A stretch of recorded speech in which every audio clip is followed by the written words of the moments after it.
میرے والد صاحب مزدوری کر کے شام کو گھر آئے تو میں نے محسوس کیا کہ وہ تھکن محسوس کر رہے ہیں۔ میں نے پاس جا کر پانی پیش کیا اور ابو کے کندھوں کو دبانا چاہا تو کہنے لگے، نہیں پتر، کوئی ضرورت نہیں، کام آسان ہی تھا، بس پانی رکھ دو اور تم جا کر اپنا سبق پڑھو۔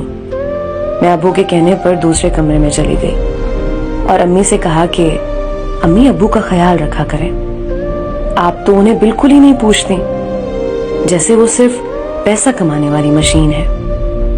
امی نے منہ چڑھایا اور کہنے لگیں، تو میں کون سا گھر میں فارغ رہتی ہوں، میں بھی تھک جاتی ہوں اور سارے مرد پیسہ ہی تو کماتے ہیں، تیرے باپ نے کوئی انجینئرنگ تھوڑی کر رکھی ہے جو گھر بیٹھے کام کر سکتا ہے۔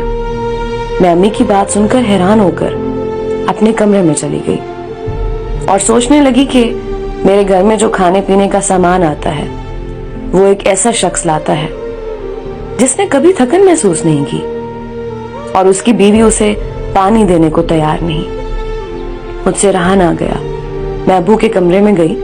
ابو سو رہے تھے اور میں نے دیکھا کہ ان کے دونوں ہاتھوں پر چھالے بنے ہوئے ہیں۔ دیکھتے ہی بے اختیار میرے آنسو نکل آئے، جو مجھے بتا رہے تھے کہ یہ شخص تمہاری ماں کی نفرت بھی برداشت کرتا ہے، تمہیں کالج بھی پڑھاتا ہے اور گھر کا سامان بھی مہیا کرتا ہے، غمی خوشی بھی اس کے ذمہ ہے، لیکن جب گھر آتا ہے تو کہا جاتا ہے اس نے کون سی انجینئرنگ کر رکھی ہے۔